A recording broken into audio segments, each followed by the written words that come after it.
Welcome everyone to the July 22nd OMR Architecture Meeting.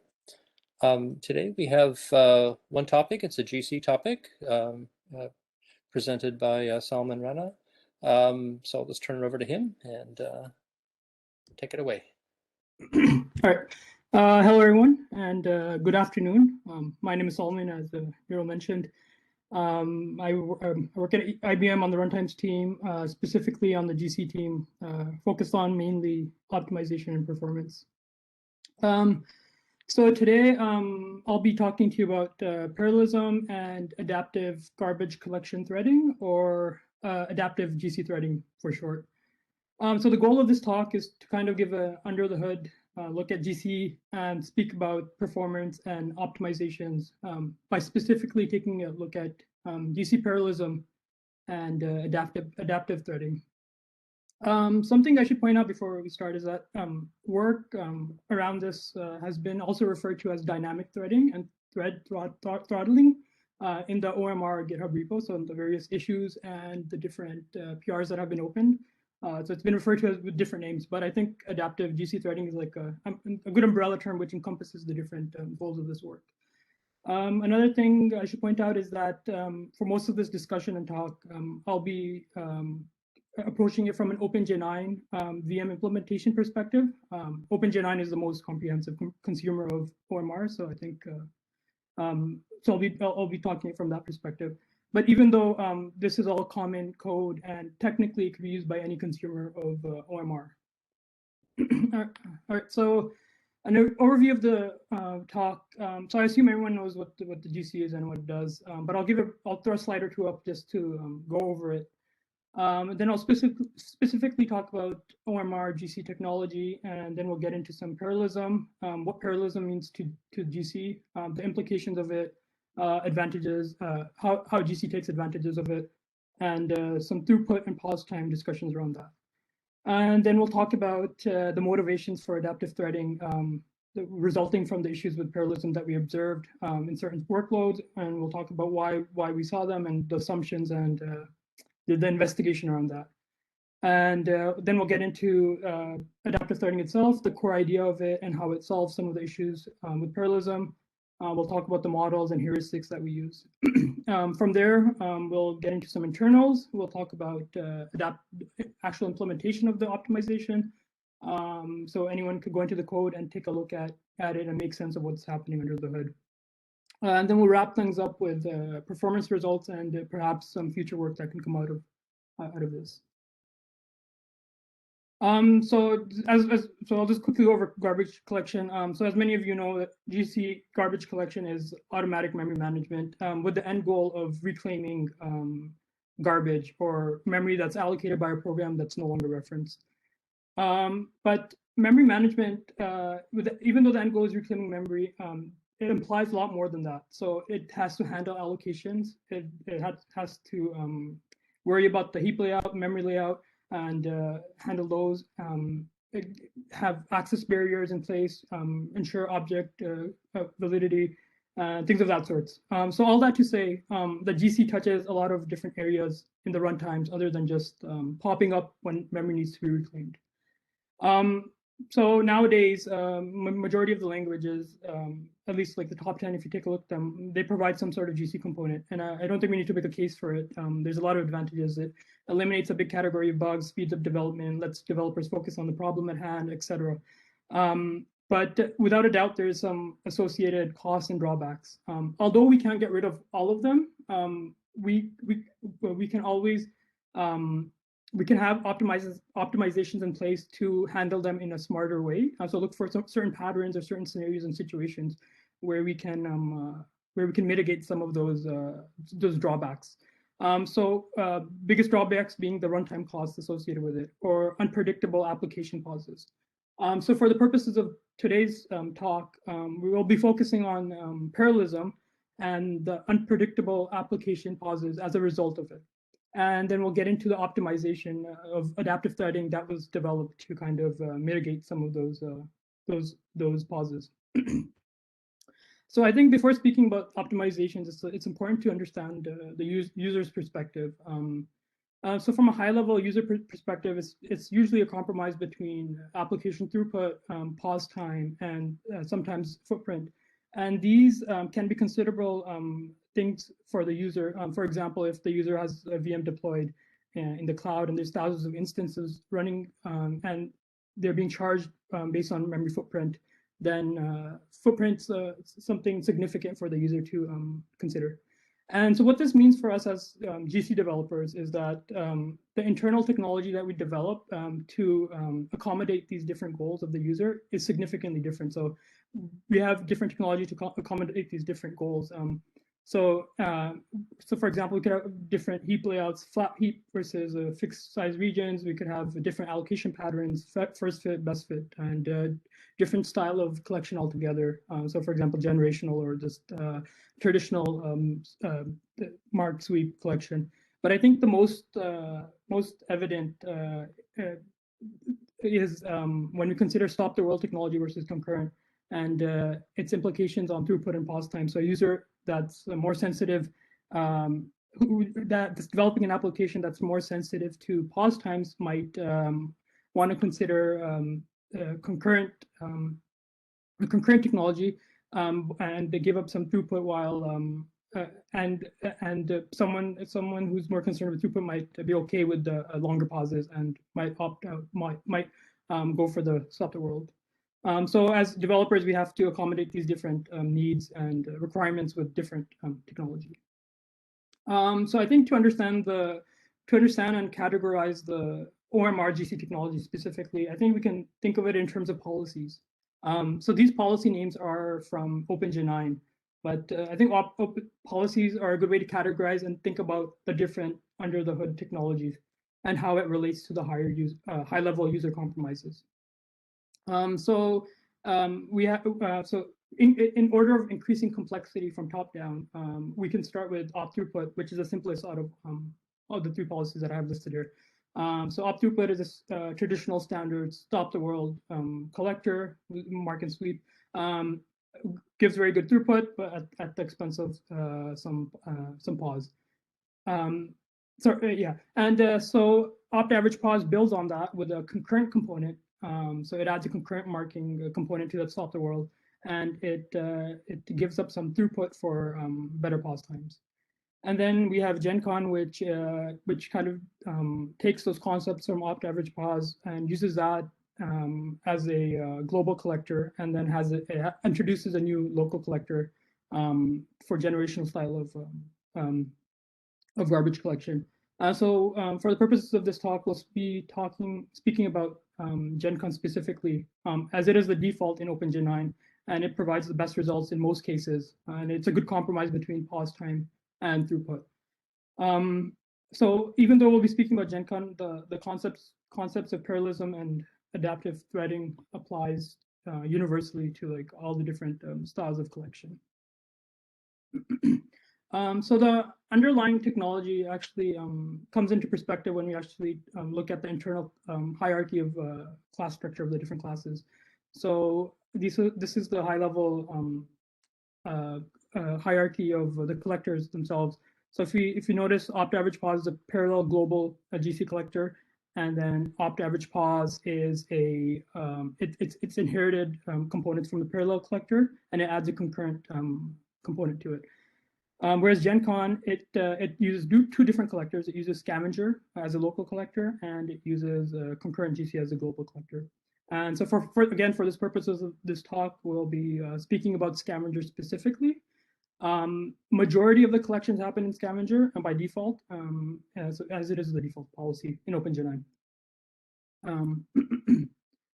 So first we'll take a look at things from an application perspective and see how what's happening.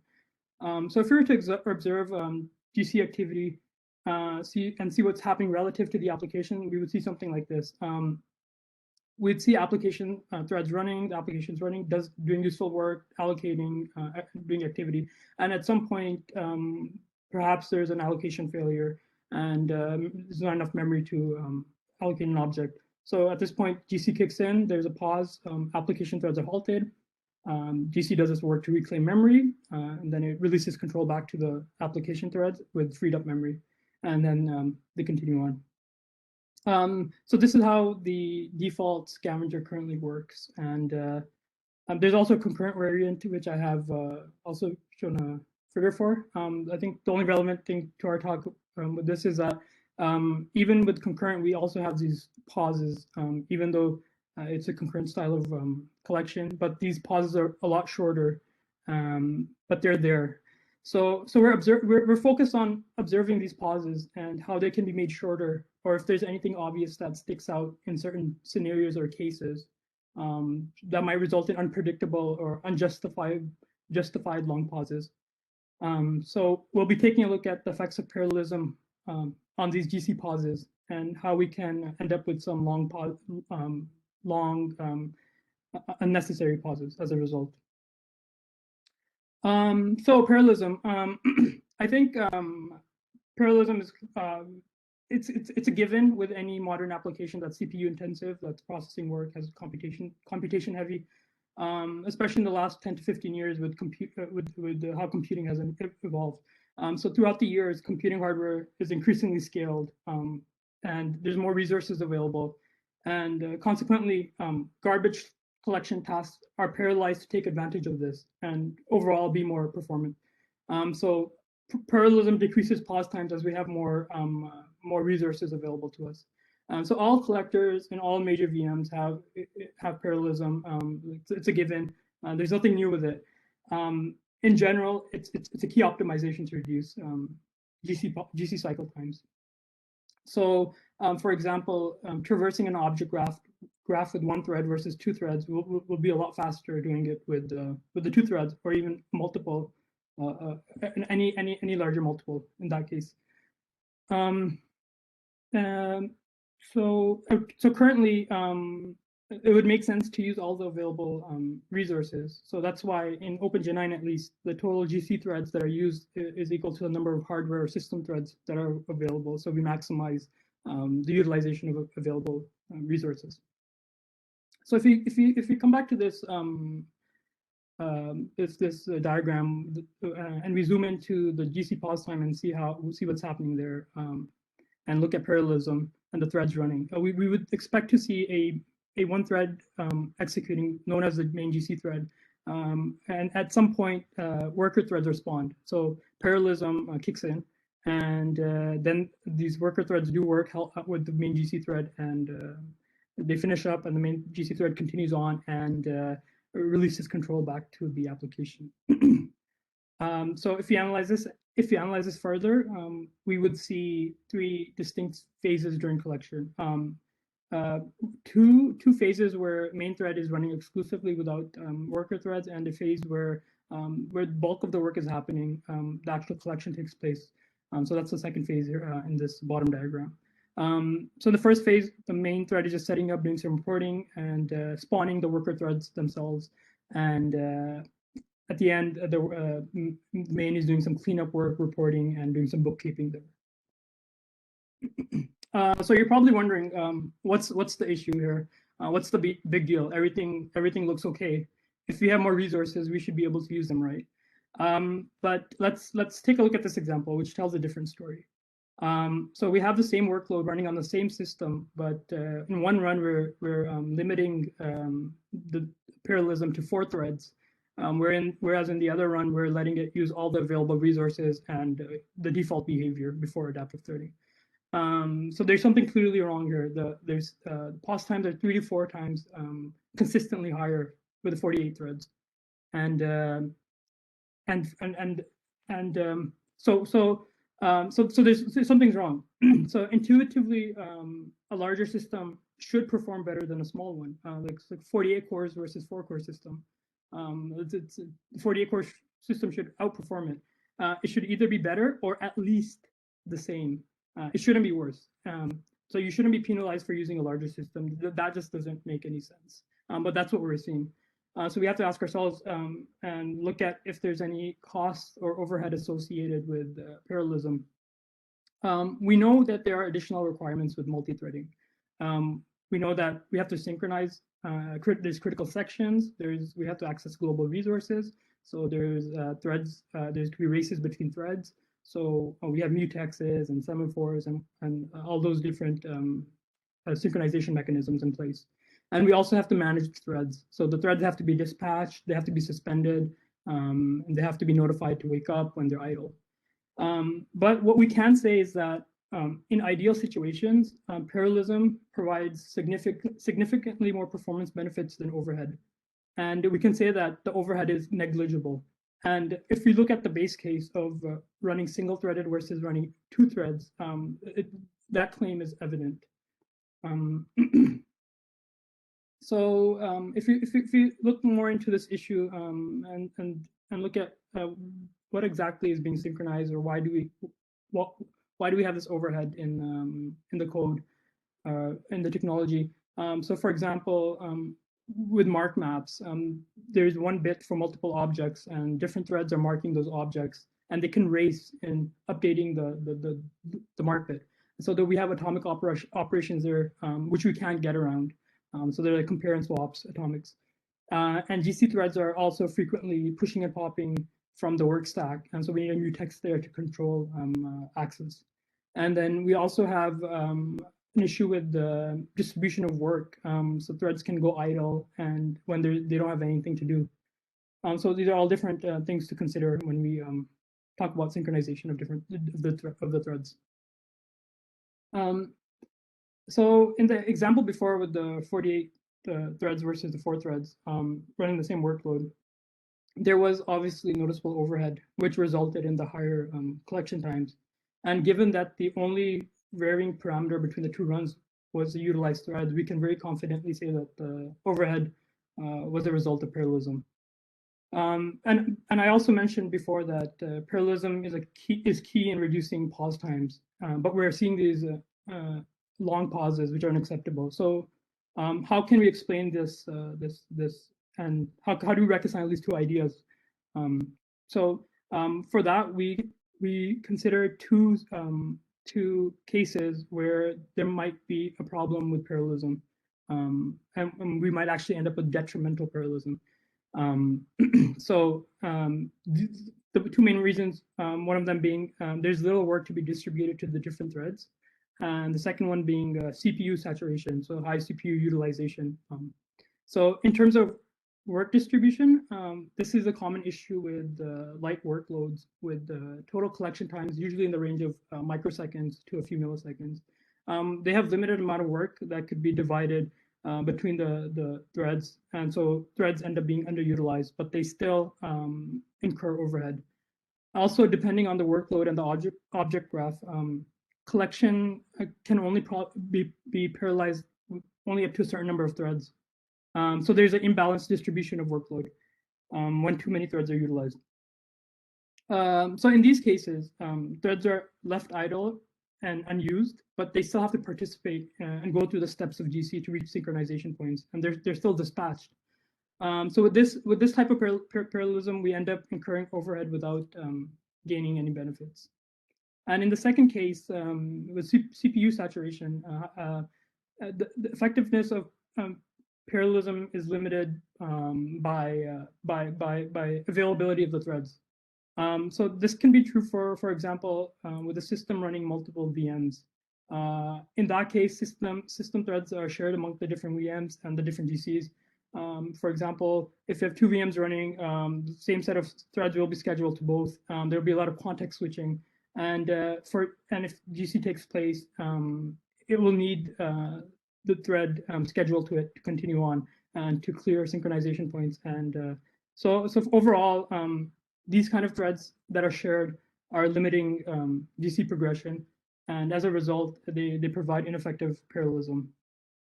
And the other big cost is the context switching, which has a big impact on GC performance. So overall, unless the benefits of parallelism are greater than the overhead, then parallelism will be detrimental and cause GC times to increase unnecessarily. And this overhead can be significant. It will increase proportionally with the number of threads that are utilized.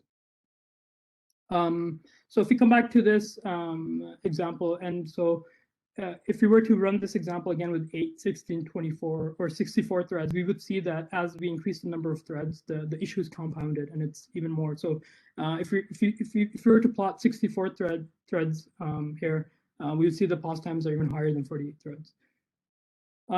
So this kind of reminds me of we could draw a parallel with the example of too many cooks in the kitchen, where when there's too many people working together on something, it can result in the final product being negatively affected.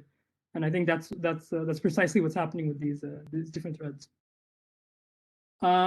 So knowing this, we have to ask ourselves what the right number of threads is. Are we using too many threads and getting bad performance? If so, how much do we decrease by? Or is it possible that we're not using enough threads and missing opportunities to parallelize a task farther and gain benefits? So it's kind of like the Goldilocks situation, where if you're familiar with it, we're looking for that sweet spot where it's not too high, neither is it too low, and we're just looking for the perfect number. So that brings us to suboptimal versus detrimental parallelism, where we're seeing, is there a net loss or are we losing gains, potential gains?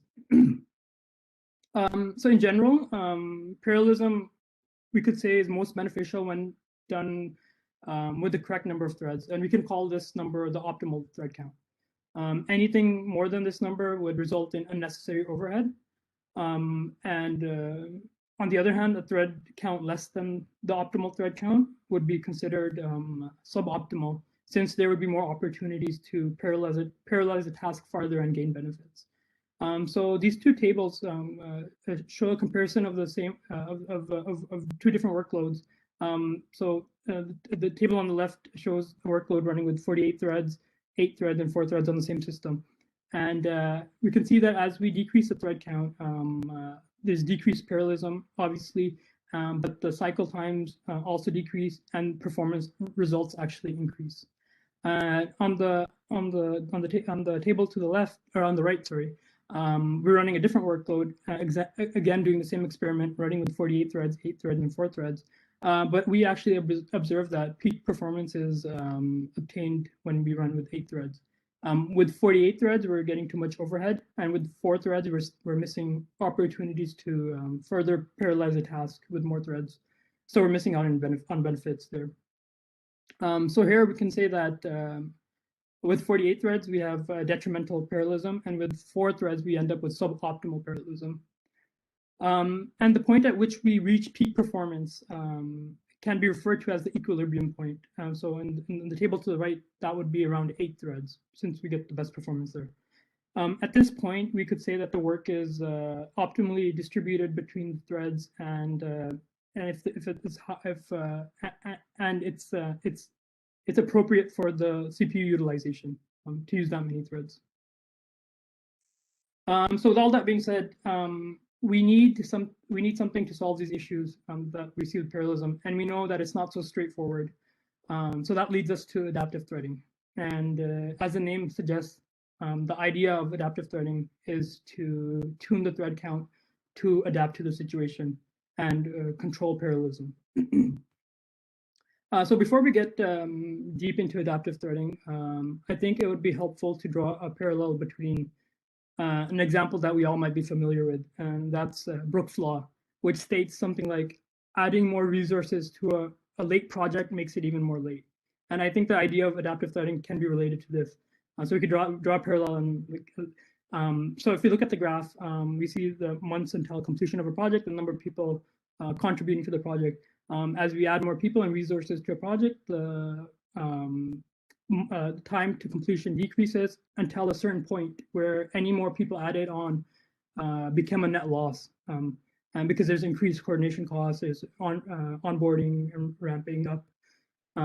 So there's this inflection point at which we would say is like the optimal number of people to have on a project. In terms of GC pause and threads, we could say we have the same relationship where adding on helper threads, increasing parallelism results in decreased pause times only up to a certain point, after which each additional thread contributes to a loss. because there is that additional overhead and without gaining any benefits. So this inflection point can be seen as the equilibrium point at which we reach optimal parallelism. Anything beyond this number results in increased costs, and anything before this number, we would be missing out on potential benefits and gains. And this is precisely what adaptive threading attempts to estimate. So coming back to the Goldilocks example, where we're looking for the sweet spot, so or the Goldilocks number, which is just right. So adaptive threading is looking for that sweet spot based on observations for a completed cycle, and we want this number to be just right, where we're not losing out on benefits, and neither are we incurring unnecessary overhead.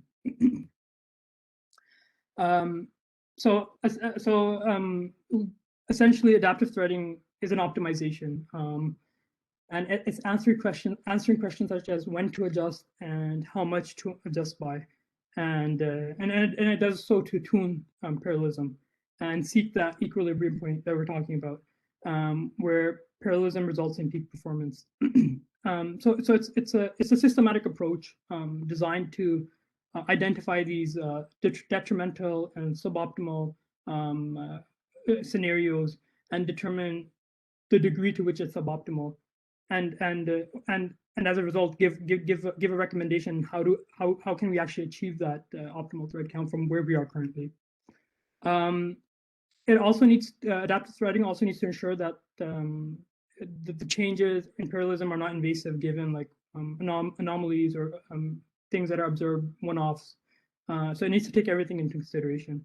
And one thing is that this optimal thread count isn't static. It changes over the lifetime of the application. So adaptive threading is a continuous process of reevaluating and readjusting the thread count.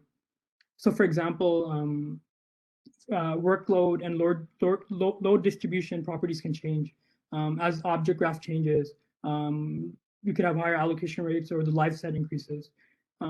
Or in terms of CPU utilization can be higher or lower later on. So it's a dynamic system.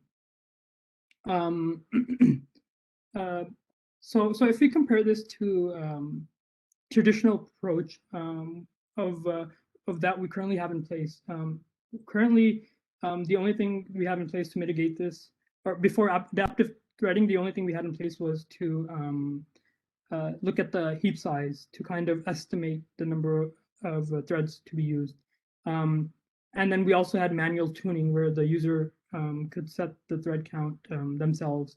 But manual tuning requires tedious experimentation and analysis of the application performance. And overall, the traditional tuning always assumes that this optimal thread count is static and it doesn't change, whereas we know that it can change over the lifetime of an application.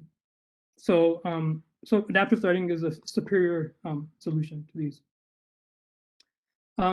So we'll get into some specifics and define adaptive threading a bit more formally. So adaptive threading is a set of models and heuristics that just work together to project the optimal thread count and adjust it between cycles. So it's a systematic approach that we use to evaluate that's used to evaluate a completed cycle by looking at two things: the number of threads that were utilized and overhead data from using that number of threads. So in terms of overhead data, we're specifically talking about busy times and stall times for each thread participating in garbage collection. Busy and stall times are key. They're what drive adaptive threading.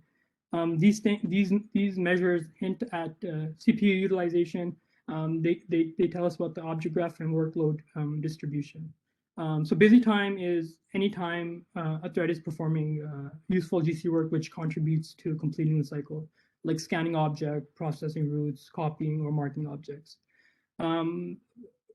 Stall times are more interesting these are times that threads are doing non-useful or trivial work, or times that the thread is idle, not doing anything at all. And these implicitly don't contribute. These don't explicitly contribute to completing the cycle. So it includes things like pushing and popping something to a shared list, acquiring a synchronization monitor, idle waiting for work, and notifying idle threads. So all of these can be considered stall times, where the thread is doing non-useful things. One thing to consider is that different types of stalls have different characteristics, and it has varying dependency on the number of utilized threads. So what that means is that these different types of stall times respond differently when changing the number of threads.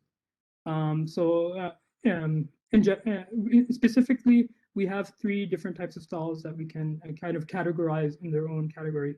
We have synchronization stall, we have resume stall, and we have idle waiting for work. So resume stall would be a function it would be dependent on OS and the platform, whereas idle waiting for work would be more dependent on the object graph and the live set and the properties of and availability of work for the thread. So if you come back to this example of too many cooks in the kitchen, and we see that there's this chaos that's happening, which results in the end product being negatively affected. This would look like this. We can say it looked like something like this for these different threads. So over here we have some examples of the different time measures and where the stalls are coming from. We have synchronization stall in red, resume stall in yellow, and then this time to notify in purple. And these are all different times which we would consider are non-useful or trivial because they don't explicitly contribute to completing the GC work. And then we have busy times in green. So in this example, there's a synchronization point, and there's 4 threads which have to clear it. Worker 3 is the first thread to reach the synchronization point, and it's waiting there for all the other threads to reach. So this time that it's idle, we would consider it a stall time. And then the last thread, worker 1, reaches the synchronization point, and it notifies the rest that we're all synchronized. So it notifies them to wake up. So then there's actually an overhead for it to go ahead and wake up the different threads. So we would consider that as a stall, and we'd measure that. And then as the worker threads are waking up, they have to reacquire the mutex and the monitor. So they're waking up one by one, and so there's an overhead to resuming these threads as well. So let's take a look at the model and to understand how this information helps us to estimate a optimal thread count.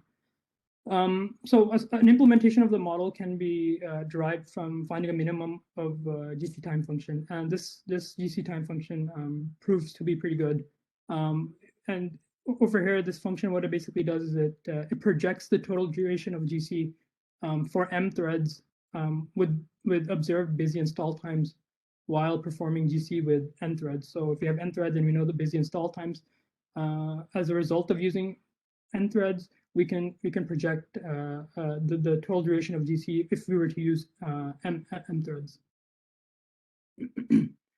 So if we solve that, take for the minimum, we would end up with something like equation 1.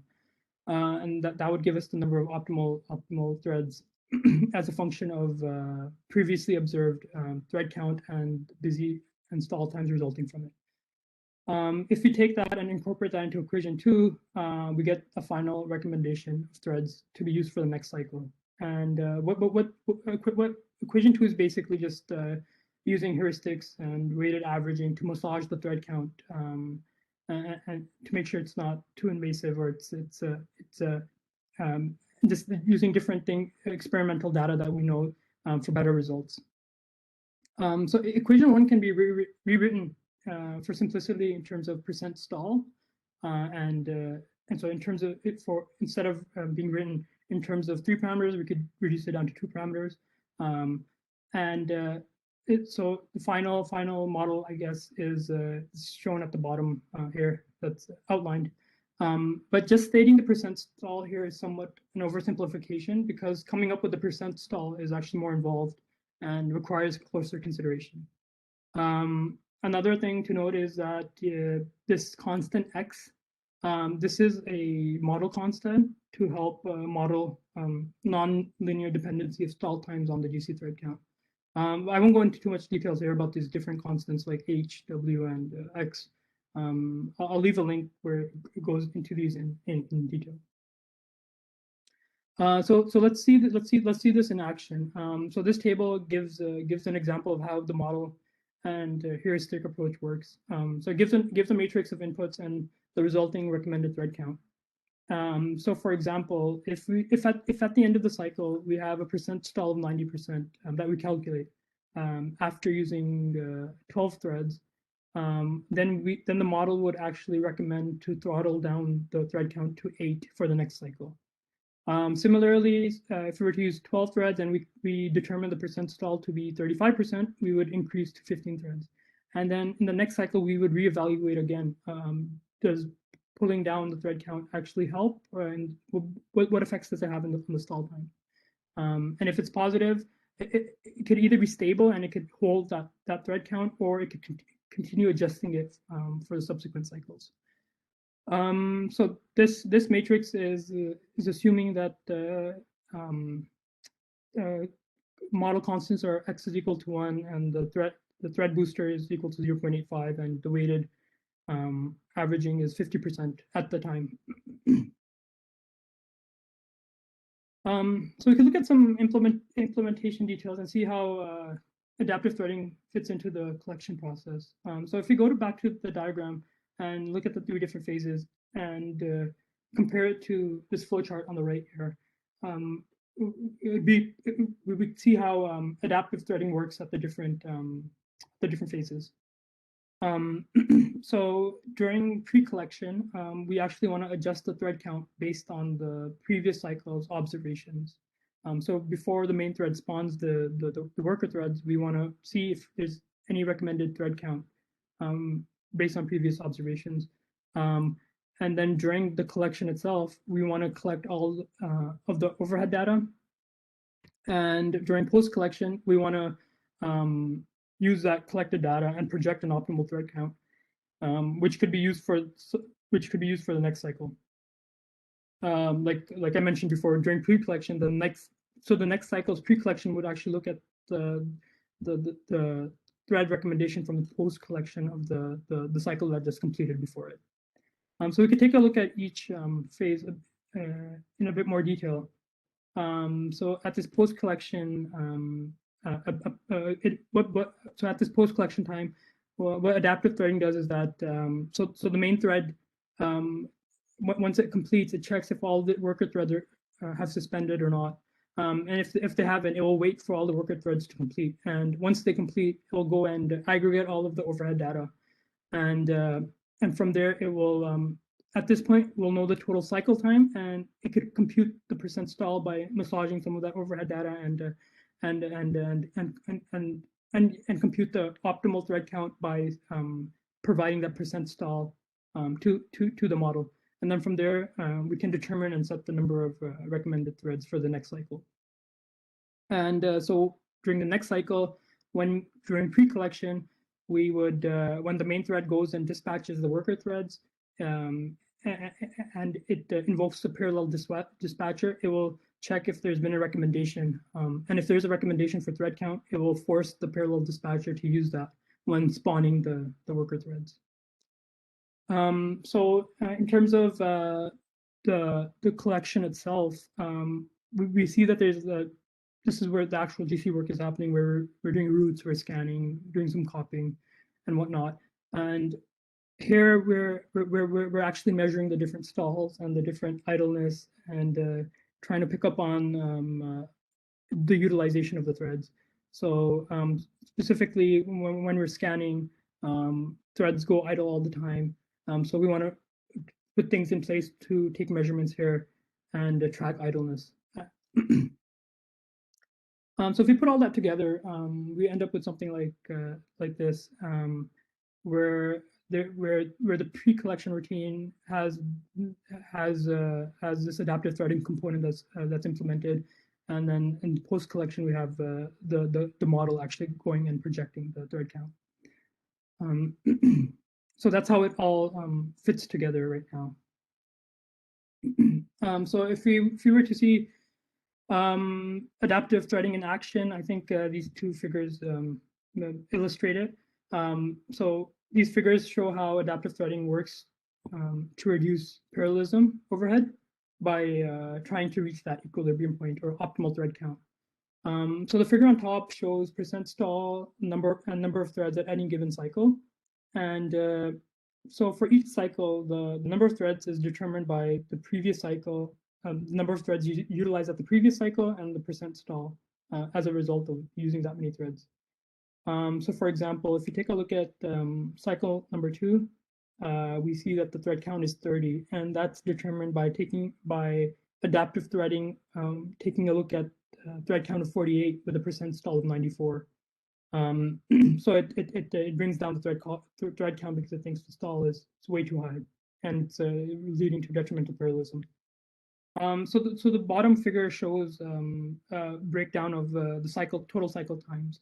So it shows the total cycle times, and it shows the proportion of time that's considered stall time, and that's considered busy time. So by looking at this cycle time breakdown, we see that initially that cycle times are very high, and majority of the time is coming from stall or parallelism overhead. And as we decrease the thread count, we observe a significant drop in cycle times, indicating that parallelism overhead is reduced. But overall, we can see that this initial thread count of 48 from cycle 1 ends up at around 6 to 7. So it reaches a stable point around that.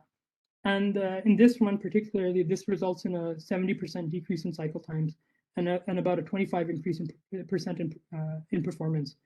Without adaptive threading, each cycle would use the default thread count of 48 and incur this parallelism overhead, similar to cycle 1. So I think another interesting example is the multi-VM or high CPU utilization scenario.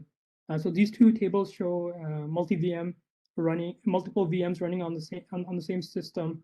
One set shows it with adaptive threading enabled. So the set on the left shows it without adaptive threading, and the set on the right shows it with adaptive threading enabled. So there's 6 VMs running on the system at the same time, where VMs 1 to 4 are running the same GC workload or the same application, while 5 and 6 are running 2 different applications. So we have 2 different workloads there. So when we compare these two tables, we can see that average collection times are actually lower with adaptive threading. This is most apparent when taking a look at VM5, the row for VM5. Over here, there's 77% lower collection times. And if you consider all of the VMs, on average, there's 10% lower collection times as a result of adaptive threading. Another interesting thing to look at here is the thread distribution. So for any given number of threads, this figure shows how many number of collection cycles utilize that amount of threads. So for VMs 1 to 4, we can see that the default of 64, or the maximum thread count, was used for 26 cycles. But we do have variability, so we have anywhere from 40 to about 57 on average threads used for majority of the collections. But I think the effect of adaptive threading is most apparent on VM5, where we actually get the most benefits, where we have 77% reduction in collection time. So over here, you would notice that only 3 collection cycles used 64 threads, which would be the default had adaptive threading not been enabled. And we can see that on average, we're using 7 threads. And so this clearly is reducing this detrimental parallelism. And we can observe something similar for for VM6, similar to VM1 to 4. It's also decreasing the thread count, and the majority of collections are using anywhere between 40 to about 50, 56 threads at any given moment. So yeah, and if without adaptive threading, we'd use the default of 64 in 100% of the collections.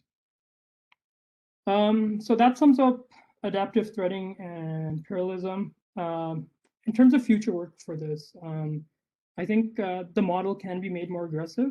Right now, it's pretty conservative, and it's in throttling the thread count down. And it's more reluctant to use more threads. And so it's more. I think it could be more aggressive, but it needs better detection to find anomalies, or like not to be too invasive.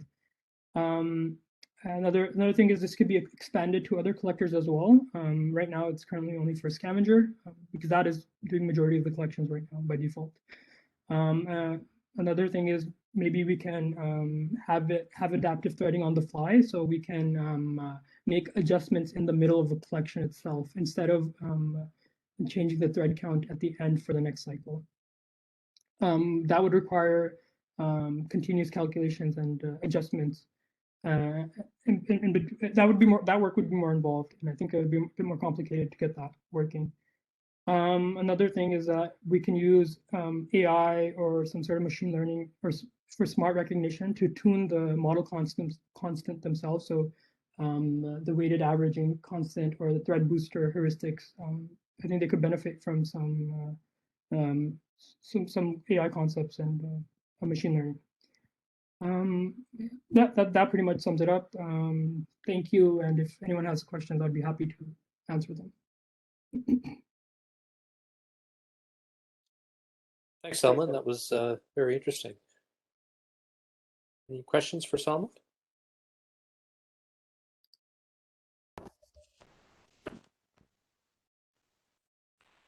I have one quick question. Will the adaptive threading ever recommend more threads than the number of hardware threads? Or is it just, will just go below? Yeah, that's a great question. Yeah, it would recommend. So if you have like a 64-core system, and that's what the default would be, we would actually cap it at that. So it would try to recommend more, but we would cap it at the maximum default. Okay, awesome. Thank you.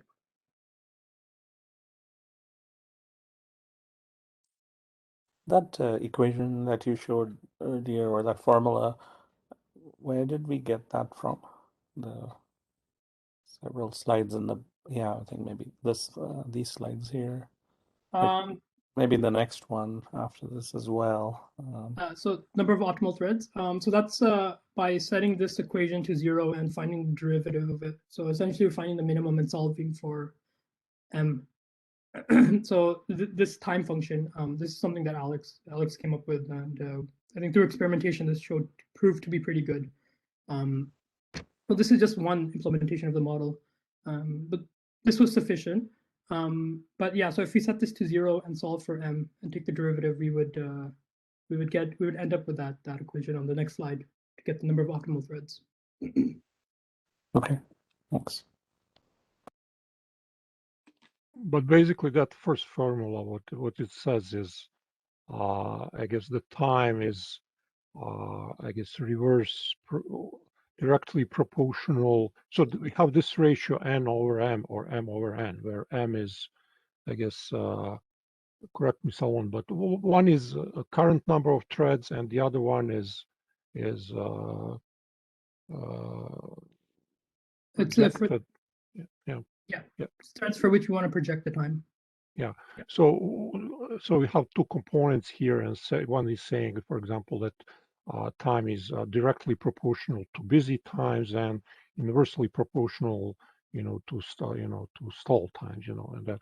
However, there is some non-linearity where this factor x comes, That's roughly, like it wasn't really that straightforward formulas. Maybe we could there could some other be ones, but like essentially it's relatively true statement, that these ratios apply,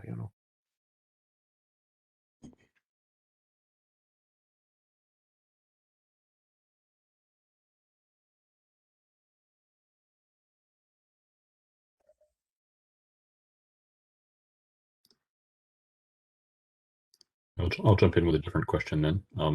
But first of all, thanks for this presentation. It's quite interesting, and obviously a lot of work went into preparing it. So I just wanted to thank you for spending so much time putting this together. This has been really informational. My question was more around, so a bunch of the results that you published, I assume, are from using this model, this adaptive threading model, in the context of OpenJ9. I was wondering if you could comment on how much of the implementation of this is present in OMR and how much of it is just kind of reusable, out of the box if someone were to build a GC on top of the componentry that's in OMR itself. Yeah. So 100% of the code related to adaptive threading is actually in OMR. It would be the only thing to consider is hooking up a VM to use scavenger, and I think that requires a bit more work than using the traditional mark sweep collector that we have. So it's just about hooking it up to scavenger and using the generational collection from OMR, and this would be available. Okay, that's very cool. That's a great answer, I guess. But it suggests a follow-on question.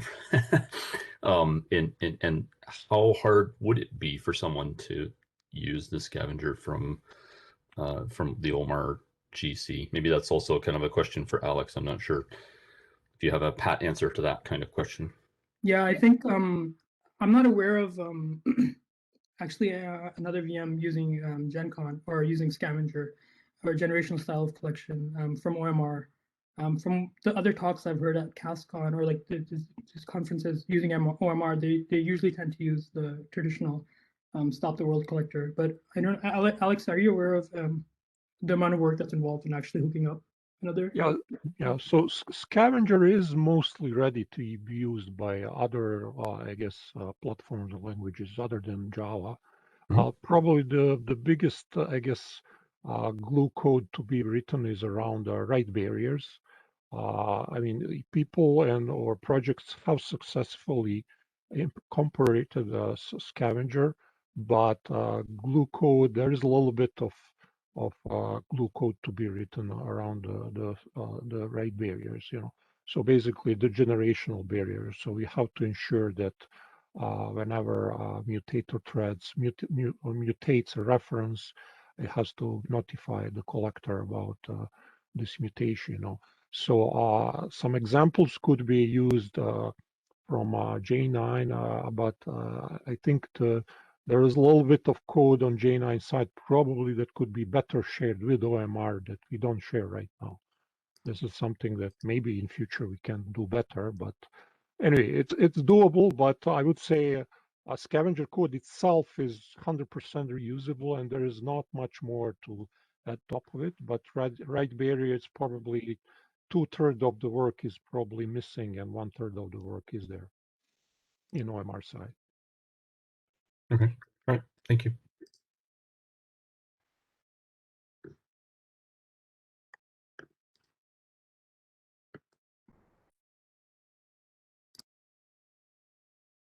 Any other questions for Salman?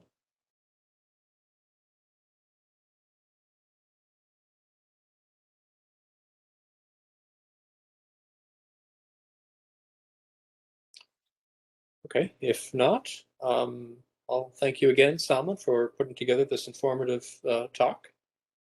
And oh, the code's already been delivered into OMR, is that correct? Yes, it has. Yeah, I was gonna post links to the different issues and things, but I could share that as well in the Slack channel. Okay, terrific. Yep. So yeah, that looks really good. So thanks again, and thanks everyone for attending. And we'll talk again in 2 weeks then. Thank you. Thank you.